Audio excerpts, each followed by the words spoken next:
특별한 분을 모셨습니다. 그에 앞서서 오늘 찬양이 주제이기도 하니까 옆에 분에게 이렇게 인사하겠습니다. 내가 다윗입니다.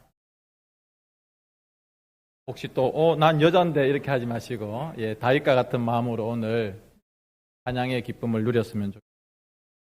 저와 비슷한 나이대에 계신 성도님들 중에 혹시 중고등부 시절 교회를 다니신 분은 5분 스피치라고 하는 것을 기억하실지 모르겠습니다. 제가 다니고 있던 교회에서 갑자기 전도사님께서 동갑아 다음 주일 날 5분 스피치를 준비해라. 5분 스피치가 뭔데요? 라고 하니까 네가 5분 동안 설교하는 거라고 생각하면 된다. 마음에 막 부담이 오는 거예요. 그래서 집에 가서 내가 5분 동안 무슨 설교하지? 하면서 아버지가 보시던 그런 들을 뒤적였는데 거기서 지금부터 약 한 1800년, 1700년 이때쯤에 하나님에 대한 신앙이 뜨거웠던 분들, 그래서 경건하게 살고 거룩하게 살고자 했던 분들의 글들을 읽었습니다. 지금 보시는 저 동굴은 쿰난 동굴인데요. 세상에 속하지 아니하고 오직 자기들만 하나님의 말씀을 읽고 예배하고 교제하면서 저 척박한 땅의 동굴 속에서 믿음을 지키며 살아가던 그런 분들이 1800년대에 지금부터 약 1800년 전에 있었던 것이죠. 또 1700년 전에는 이집트 사막에서 또 그렇게 믿음을 지키며 살아가는 사람들이 있었고요. 또 다음 그림에 보시는 것처럼 1600년 전 그때부터는 수도원에서, 그러니까 이게 일반적으로 사람들이 잘 접근할 수 없는 곳입니다. 저렇게 높은 절벽 위에 수도원을 짓고 남자 수도사들만 모여서 우리는 세상을 가까이 하지 아니하고 우리는 여자들을 가까이 하지 아니하고 평생 독신으로 살면서 거룩하게 경건하게 늘 말씀만 보고 음식도 아주 적은 양만 먹고 잠도 하루에 몇 시간만 자고 육체적인 고행, 그런 금욕주의를 실천하면서 오직 열심히 하나님만 알고 하나님만 배우고 하나님만 예배하는 그런 운동들이 있었습니다. 그분들은 마음 가운데 거룩에 대한 열정이 있었습니다. 세상과는 완전히 단절되어져서 엄격한 규율들을 지키고 규칙들을 지켰습니다. 예를 들면 하루에 몇 시간 이상은 자면 안 되는 겁니다. 하루에 얼만큼 이상의 음식을 먹으면 안 되는 것입니다. 몇 시간 이상은 기도를 해야 되는 것이죠. 몇 시간 이상은 계속해서 성경을 읽거나 성경을 필사해야 됩니다. 심지어 제가 그것을 보면서 어떤 분은 사람이 접근할 수 없는 큰 기둥을 만들어 놓고 그 기둥 맨 위에 올라가서 거기에서 자고 그 뒤에서 기도하고 그 뒤에서 그냥 비바람을 맞으면서 사시는 거예요. 심지어는 몸에 구더기가 생겼어요.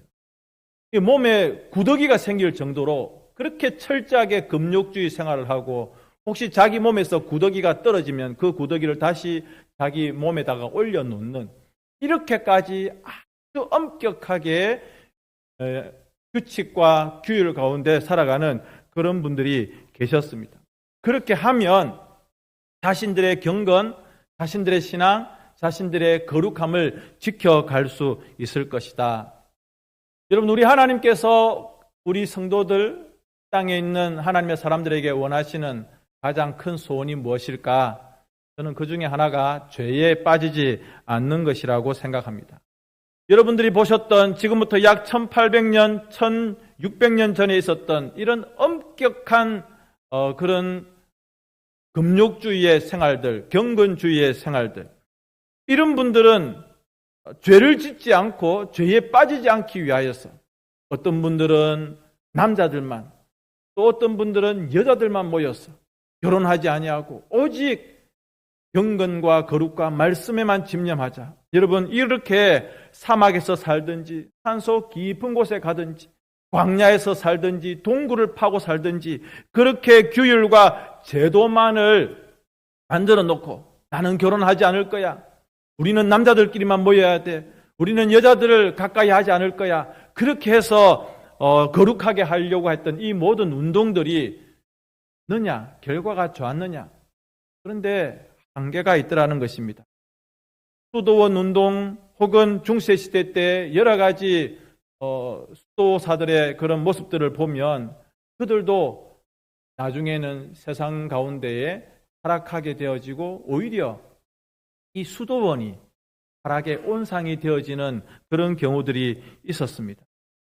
교회가 혹은 공동체가 수도원이 자기들끼리만 남자 수도사들만 혹은 여자 수녀들만 산속에 광야에 동굴에 그렇게 모여 살면 거룩해질 줄 알았는데 아주 법을 엄격하게 해서 평생 독신으로 살아야 된다. 음식은 조금만 먹어야 된다. 고기를 탐하면 안 되고 그리고 몇 시간 이상은 성경을 봐야 되고 몇 시간 이상은 예배를 해야 된다. 이런 법들을 많이 해놓으면 거룩해질 줄 알았는데 그런데 그렇게 하면 과연 죄를 짓는 것인가? 그렇지가 않더라는 것이죠. 결국은 나중에 수도원이 죄의 온상이 되어지고 나중에 그 종교 열심을 가졌던 종교인들이 오히려 죄를 짓는 일들이 일어나더라는 것입니다. 왜 그럴까요?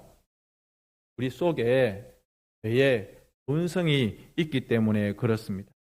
그런데 지금으로부터 약 500년 전에 과연 그러면 거룩이라고 하는 것이 불가능한가? 이렇게 산으로 광야로 산속 깊이 동굴에서 살고 자기 자신을 엄격하게 거룩하게 경건하게 지켜나갔던 이런 일들로는 안 되는데 그러면 과연 우리들은 거룩이라고 하는 것이 불가능한가?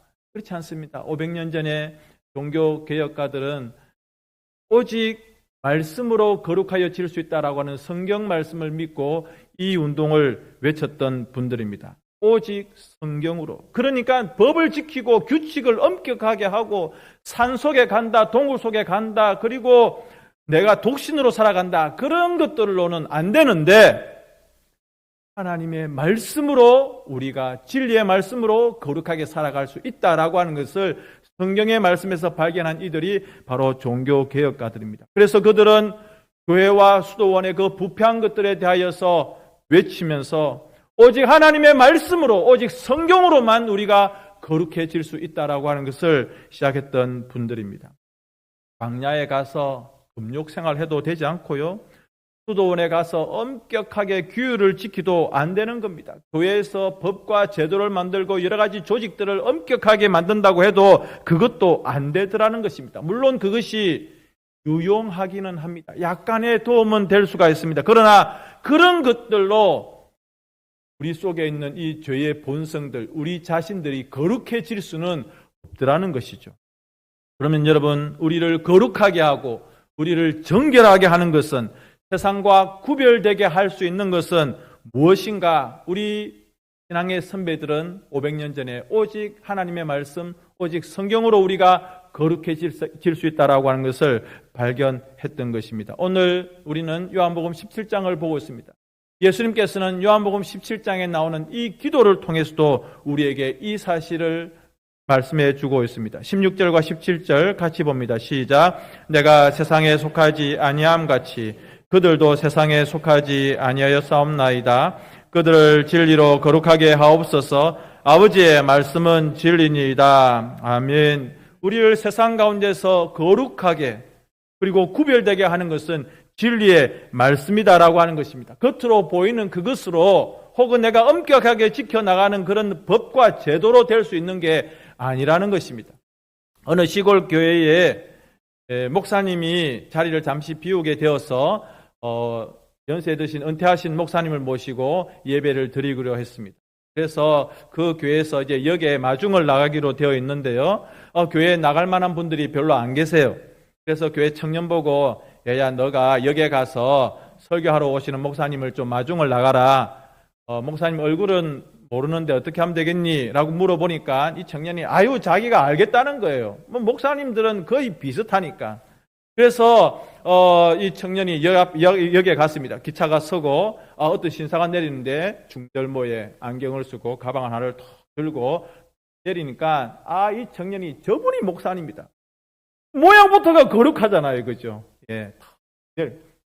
이 청년이 가서 고개를 푹푹 속이고 인사하면서 목사님 먼 길 오시느라 수고하셨습니다. 뭐뭐 교회에서 나온 청년 누굽니다 하니까 이 신사가 깜짝 놀라면서 무슨 소리 하냐고, 난 목사 아니라고. 저 뒤에 보니까 다른 분이 목사님이셨는데 빙긋이 웃고 있었습니다. 우리는 거룩이라고 하는 것에 대해서 좀 착각하고 있는 거예요. 교회에서 인사할 때도 할렐루야 이러면 굉장히 거룩한 것 같고, 안녕하세요 하면 굉장히 경박한 것 같고, 그렇죠? 왜 우리는 이런 것으로 어떤 사람의 거룩함을 평가하고 그렇게 할까? 속에 하나님의 말씀이 있는 사람, 속에 하나님의 진리가 있는 사람, 늘 살아가는 모습은 뭐 간들간들해도 속에 하나님의 진리의 말씀이 있는 분은 경건하고 거룩합니다. 그런데 겉으로는 할렐루야 뭐 이렇게 해도 속에 말씀이 없는, 구원의 확신도 없는 이런 분을 우리는 거룩하다고 할 수가 없겠죠. 하나님을 닮은 그런 성품들이 삶에서 그대로 배어 나오는, 그래서 하나님의 말씀을 깊이 묵상하고 날마다 그 말씀을 상고하는 사람, 그냥 하나님의 말씀을 지식적으로 몇 장 몇 절 외워보세요 하면 외웁니다. 그런데 그 말씀대로 안 살아가요. 성경에 대해서는 아주 박식한데 그 말씀대로 실천하면서 살아가는 노력은 전혀 없는 사람, 하나님을 알아가고 하나님을 닮아가고 하나님과 함께하는 것에 대해서는 관심이 없는 그런 분들을 우리가 거룩하다고 말할 수가 없는 것이죠. 여러분, 거룩하게 된다는 것은 무엇일까요? 꼭 기억해야 됩니다. 세상과 단절되고, 아까 제가 지금부터 약 1800년, 1700년 전에 무슨 일이 있었다고 말씀드렸습니까? 쿰란 공동체, 그들은 그 사막 광야의 동굴 속에 들어가서 자기들끼리만 모여서 예배 드리면서 그렇게 살아가면 거룩할 줄 알았습니다. 물론 그 운동도 중요합니다. 남자들끼리 혹은 여자들끼리 그렇게 수도원을 만들어서, 수녀원을 만들어서 평생 독신으로 살아가며 아주 엄격한 규칙을 지키며 살아가면 그들이 경건하고 거룩할 줄 알았습니다. 물론 그 운동들이 나쁘다는 것은 아닙니다. 그런데 나중에 그 가운데에 인간의 본성들이 오염되니까 그 수도원이 오히려 죄악의 온상이 되어버렸던 것 알지 않습니까? 여러분, 거룩이라고 하는 것은 분리하고 단절하고 우리끼리만이 아니라는 것입니다. 오늘 첫 번째로 보십시오. 예수님께서 어떻게 기도하십니까? 우리는, 이 사람들은, 하나님의 사람들은, 나의 사람들은 세상 속에서 살아가는 사람들입니다. 여러분, 우리가 다 같이 세상에서 살아가는 사람들 아닙니까? 우리가 전부 다 믿음을 지키고 거룩하기 위하여서 산속에 다 올라가야 될까요? 우리들은 다 별도로 그냥 어떤 집단을 만들어가지고 우리끼리 먹고 살고 그렇게 땅 파면서 농사 지으면서 그렇게 살아야 될까요? 그렇지 않습니다. 우리는 내일도 직장에 가야 됩니다. 내일도 학교에 가야 되고, 내일도 농사를 지어야 되고, 내일도 시장에 가야 되고, 내일도 직장에서 이런저런 일을 하면서 열심히 살아가는 사람들이라고 하는 것입니다. 다 산속에 가고 다 광야라고 하고 다 동굴 파고 그렇게 살아갈 사람들이 아니라는 것입니다. 우리는 다 같이 세상 속에서 살아가면서 그 가운데 책임을 다하고 의무를 다하고 투표하는 날에는 투표해야 돼요.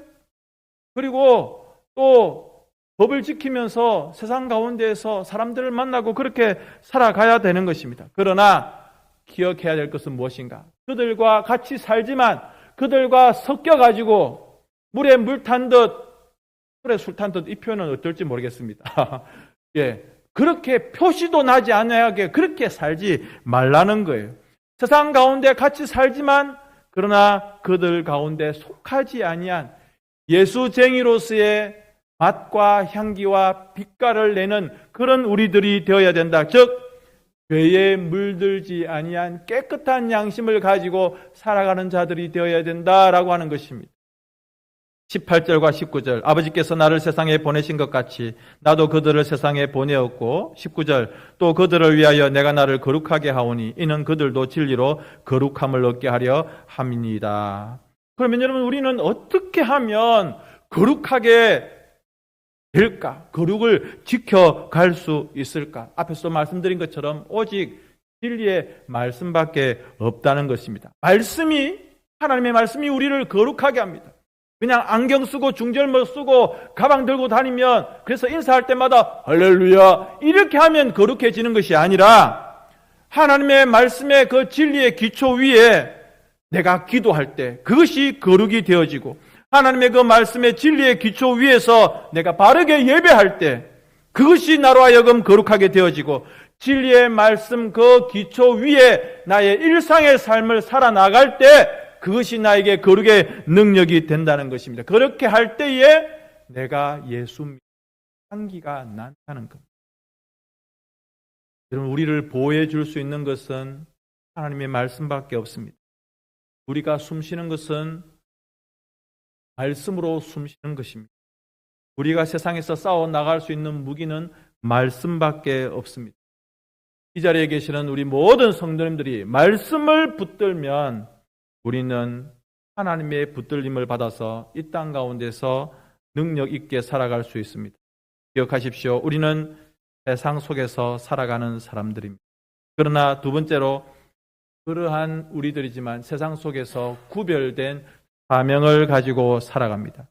마지막 세 번째로는 우리는 다른 말씀이 아니라 오직 진리의 말씀, 성경 말씀으로 살아가는 자들입니다. 로마서 12장 2절을 같이 봅시다. 시작. 너희는 이 세대를 본받지 말고 오직 마음을 새롭게 함으로 변화를 받아 하나님의 선하시고 기뻐하시고 온전하신 뜻이 무엇인지 분별하도록 알아. 아멘. 디모데전서 4장 5절은 이렇게 말합니다. 하나님의 말씀과 기도로 거룩하여 집니다. 근데 이 말씀이라고 하는 것, 이 기도라고 하는 것이 행위가 아닙니다. 기도 시간에 앉아가지고 길게 기도하고 하는 그런 또 새벽 시간이나 수요일이나 금요일이나 기도회 때마다 늘 참석하는 그 행위 자체로 내가 거룩해질 수 있는 게 아니라는 겁니다. 늘 성경책 들고 다니면 그게 거룩하냐?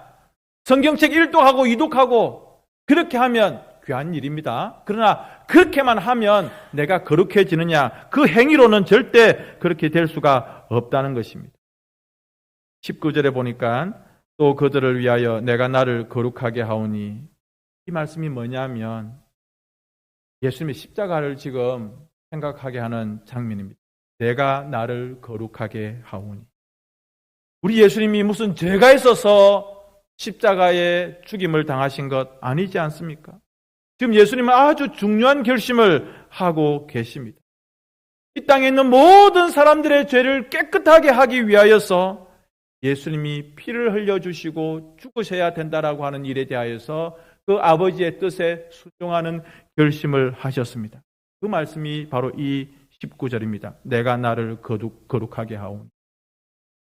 십자가의 길을 통하여서 아무리 우리가 행위로 기도 시간마다 늘 참석하고 아무리 우리가 행위로 성경을 1독, 2독, 3독 한다고 해도 십자가를 내 마음 가운데, 내 심령 가운데 정면으로 받아들이지 아니하면 나는 결코 거룩할 수 없다는 겁니다.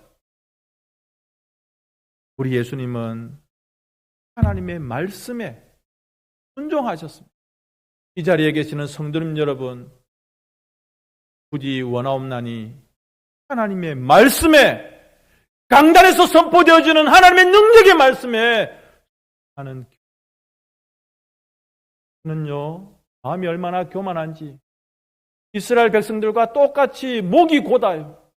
그래서 속으로 말씀을 막 판단해 버립니다. 아, 저 말씀은 아멘, 저 말씀은 노멘, 아, 저 말씀은 별로 은혜가 안 되네. 이런 아주 교만한 마음들을 가지고 있습니다. 광야에서 다 죽은 이스라엘 그 출애굽 1세대와 뭐가 다릅니까? 한마디의 말씀 앞에서라도 꼬꾸라지고 순종하는 그런 심령.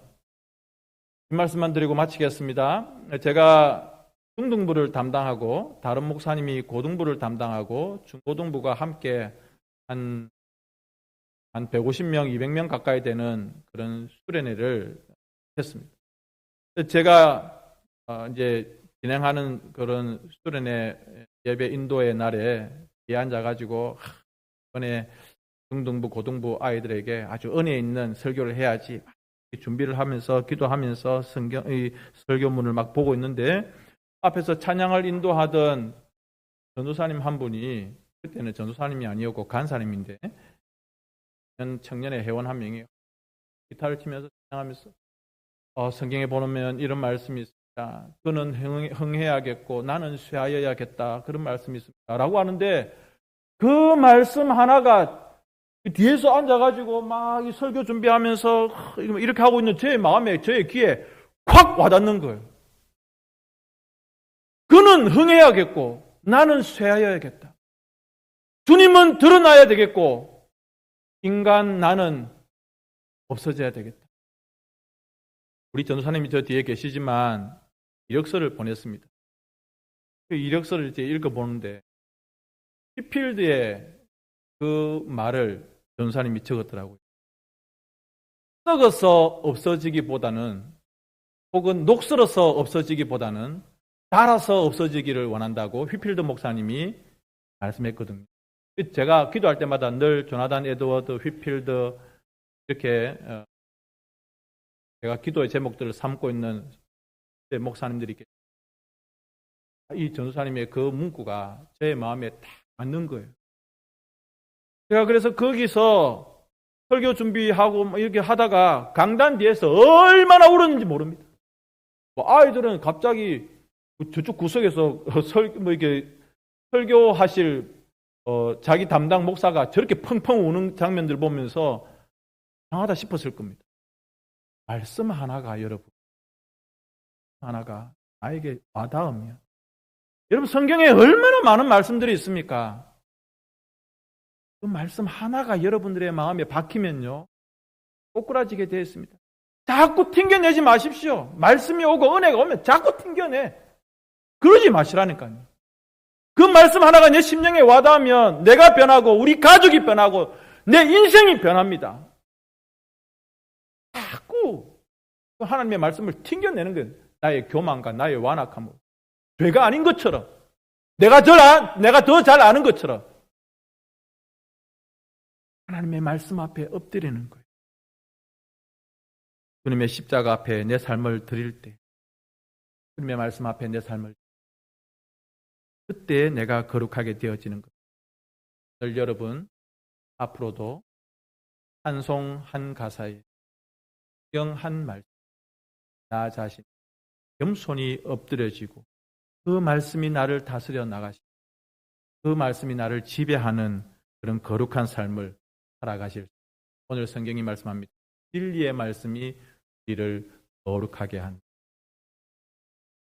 이 시간 제가 이번 목사 부부 수양회에서 사랑이 꽃피는 교회의 목사님이 찬양하시는 찬양 가사를 보면서 너무 은혜가 되고 우리 성도님들과 꼭 불러보고 싶은, 제가 잘 못 불러요.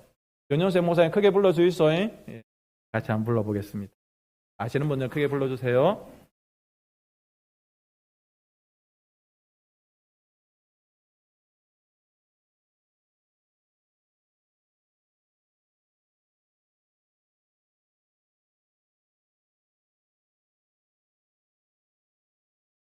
나의 평생에 가장 복된 일은 내가 예수님을 만난 것이라.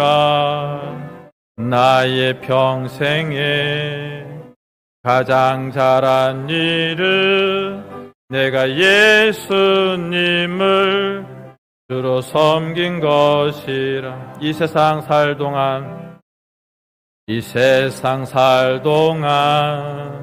내가 걷는 길이 때론 험하여서 넘어질 때도 주의 강한 손이 나를 붙드시니 나는 예수님만 주로 섬기며 살리. 나는 주를 섬기는 것에 후회가 없습니다. 내가 걸어온 모든 시간 다 주의 은혜니 내가 걸어갈 모든 날도 주만 섬기며 살리. 오직 예수 이름 부르며 살아가리라. 이 세상 살 동안 내가 걷는 길이 때론 험하여서 넘어질 때도 주의 강한 손이 나를 붙드시니 나는 예수님만 주로 섬기며 살리. 나는 주를 섬기는 것에 후회가 없습니다. 내가 걸어온 모든 시간 다 주의 은혜니 내가 걸어갈 모든 날도 주만 섬기며 살리. 오직 예수의 이름 부르며 살아가리라. 이것이 나의 간증이요 이것이 나의 찬송일세. 나 사는 동안 끊임없이 구주를 찬송하리. 나 사는 동안 끊임없이 구주를 찬송하리로다.